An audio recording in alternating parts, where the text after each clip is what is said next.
We now head over to Marvel Comics with Heroes for Hope starring the X-Men. The cover is not as powerful feeling as DC was, with it just being the X-Men running up at us, and a Colossus looking like he's wanting to throw a rock at us, and Magneto in that awful costume during his time as a hero.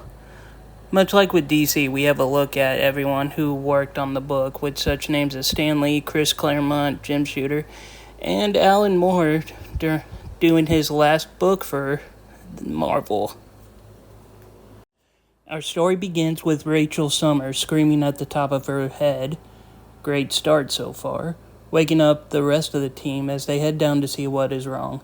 When everyone gets to the door, they see that their front yard has become a desert wasteland with the sun scorching hot, and Kitty further out trying to help the mailman who passed out. When Nightcrawler tries to help Kitty, he is suddenly returned back to the mansion, terrified beyond belief. So Wolverine, with his healing abilities, decides to head out to help instead. But the closer he gets to Kitty, his body starts to shrivel up and he feels like he hasn't eaten anything in weeks. When he gets to Kitty finally, he sees that she herself has also become skin and bones, as well as the mailman.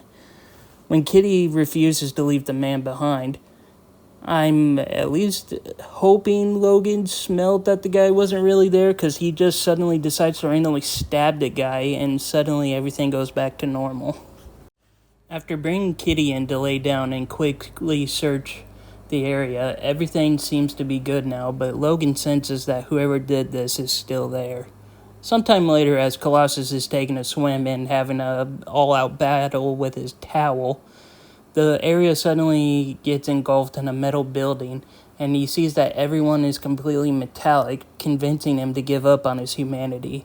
And for a moment he accepts this until things return to normal and he suddenly breaks down, realizing just how cowardly he truly is.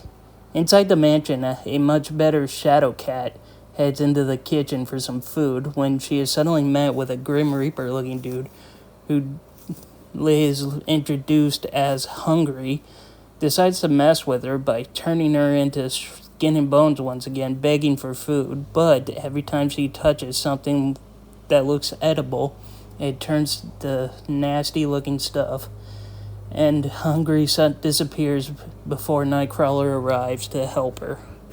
After a few more attacks on the other members of the team, Storm finally rounds everyone up, and they discuss how this being is messing with them using fear, and now finding its location, they all head out to deal with this Hungry. They arrive near a famine refugee camp where they all are stunned at the poor people suffering due to the starvation. The crowds are so bad that when supplies come, they start hovering over to everything, and they're going to end up hurting each other. So the team quickly makes sure that doesn't happen by stopping the plane before it can harm anyone. And for the rest of the day, I guess, just forgetting about this person attacking them, and for all they know could suddenly attack them while helping with these people, decide to help out the refugee camp, spending the rest of the day feeding, getting supplies out, and whatnot. Rogue, due to her abilities, experiences the memories and thoughts these people have, and out of anger and frustration, she decides no more, and while everyone is asleep, takes their powers so she can deal with hunger all by herself. As always, I'm going to have you guys look into it yourselves to find out the full ending to these books, but overall, while a little silly with some of the parts in them, they actually aren't too terrible, and fixate on the issues pretty well. When it comes to these two books, they have great teams working behind them with the art department, but when it comes to the story, in my opinion, DC wins. Without giving much spoilers away, the story just works pretty well, 10 times better, just with how they explain what the ending, the villain, the show of care from someone like Lex Luthor can have for these individuals, and it just has a better explanation for the heroes even being in Africa to begin with. But when it comes to the purpose these books had, everything was well meantful, and Well, I tried my darndest to find out how much money they made for the relief. I'm gonna say in my heart they did. They made a pretty good amount, and it helped every way that they knew how to.